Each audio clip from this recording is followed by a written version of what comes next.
Assalamualaikum warahmatullahi wabarakatuh. Let me introduce myself. My name is Inay Putri Aulia. My major is English Education and class A. And name H01230004.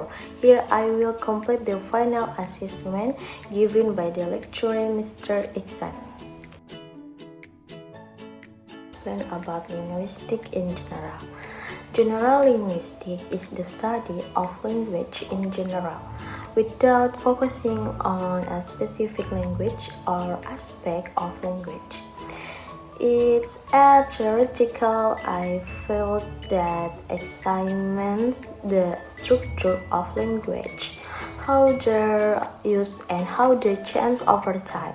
General linguistics is a cognitive science that links the humanities and social science with education and hearing and speech science.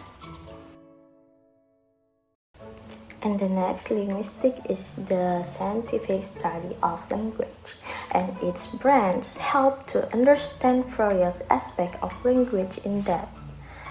First, there is phonology.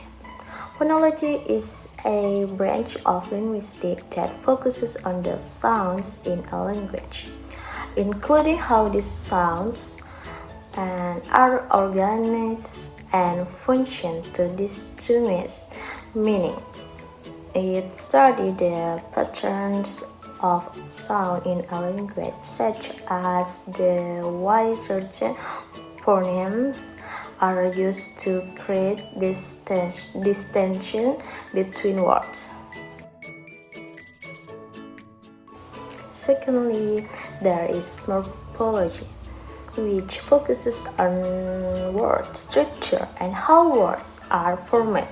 This branch explores morphemes, which are the smallest units in language that have meaning, and studies how these morphemes are combined to form words.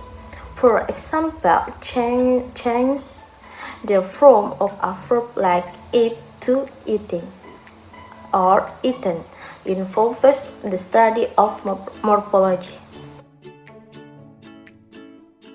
Thirdly, have syntax. Syntax deals with sentence structure, specifically the rules that govern how words are combined to form meaningful phrases or sentences.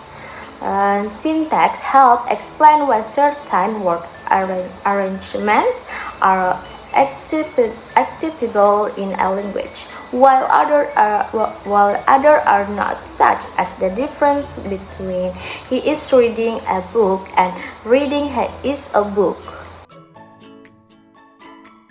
And lastly, there is semantic. Semantic is the branch concerned with meaning. It studies how words, phrases, and sentences represent meaning and how these interpretations are affected by context. Semantics include not only what words mean lexically, but also how the relationship between words or phrases build more complex meaning. I choose one of the branches of linguistics, namely phonology. Phonology is the branch of linguistics that studies the sound system in a language, including how sounds are organized, grouped, and used to distinguish meaning. In English, phonology includes aspects such as phoneme, or the smallest unit of sound that can distinguish meaning, intonation, rhythm, stress, and other sound patterns. For example, the difference in sound between pat and bat indicates two different phonemes that produce different meaning. And then, in the context of teaching English at school, phonology is very important because it helps students understand how the sounds of English are naturally produced and used. And English has many sounds that do not exist in other languages, such as the sound in think or this. So learning phonology helps students overcome pronunciation difficulty and improve their speaking skills. Okay, I think that's enough for me for the final assessment. Thank you. Assalamualaikum warahmatullahi wabarakatuh.